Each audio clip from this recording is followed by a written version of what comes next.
अगर आप प्रतिष्ठित और सम्मानजनक सरकारी नौकरी की चाह रखते हैं और साथ ही गवर्नमेंट जॉब्स की या तो तैयारी कर रहे हैं या तैयारी शुरू करना चाहते हैं, then this golden opportunity is for you.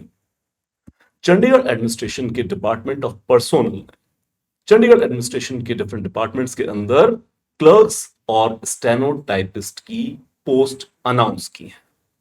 तो जानते हैं जितनी भी डिटेलिंग अभी तक डिपार्टमेंट ऑफ पर्सोनल ने इन पोस्ट के बारे में पब्लिश की है। So total 257 vacancies are there. इन 257 पोस्ट का अगर हम बाइफर्केशन देखें तो 234 सीट्स आर फॉर क्लर्क और 23 seats are for steno typist. इसी के साथ पे लेवल भी डिस्क्राइब किया गया है। दोनों ही पोस्ट के अंदर 7 सेंट्रल पे कमीशन के अकॉर्डिंग पे स्केल रहेगा।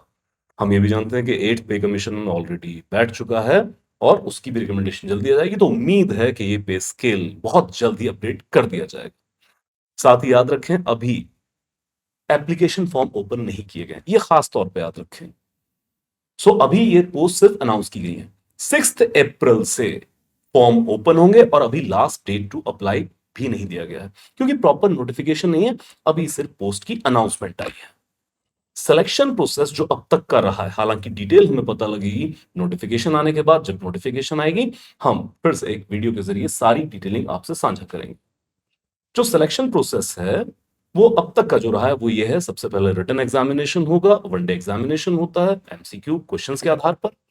फिर होगा स्किल और टाइपिंग टेस्ट। क्लरिकल जॉब्स में आपको पता है टाइम बाउंड टाइपिंग टेस्ट भी लिया जाता है।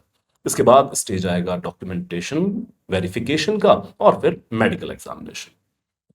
जो मेन एक चीज है, क्योंकि ज्यादा मार्क्स यहां पर होते हैं आपके रिटन एग्जामिनेशन के, क्योंकि जो आपका टाइपिंग टेस्ट है वो तो स्पीड पर मिनट के अकॉर्डिंग कितने वर्ड्स हैं वो सिर्फ क्लियर करना होता है, उसको भी एक्स्ट्रा मार्क नहीं मिलने वाले। हालांकि अगर वो टेस्ट आप क्लियर नहीं करते हैं तो सिलेक्शन नहीं माना जाएगा, लेकिन फिर भी जो मेन सिलेक्शन है वो है आपके रिटन एग्जामिनेशन के मार्क्स के ऊपर।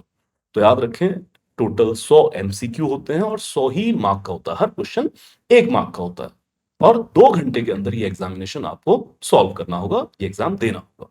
जब हम इस जीके के या एग्जामिनेशन टेस्ट के पेपर को डिकोड करते हैं क्या क्या कंपोनेंट होने वाले हैं, तो जो स्टैंडर्ड प्रैक्टिस रही है वो है कुछ क्वेश्चन जीके से होंगे, कुछ कंप्यूटर प्रोफिशिएंसी से होंगे और साथ ही होगी लैंग्वेज प्रोफिशिएंसी।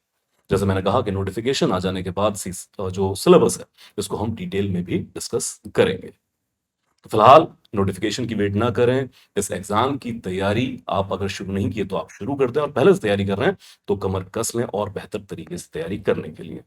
जैसे ही नोटिफिकेशन आएगा हम डिटेल में सारी इंफॉर्मेशन आपसे साझा करेंगे। इसके बारे में और ज्यादा जानकारी हासिल करने के लिए या तैयारी कैसे की जाए, तैयारी करने के लिए आप इस वीडियो के साथ दिए गए नंबर पर हमें संपर्क भी कर सकते हैं। All the very best.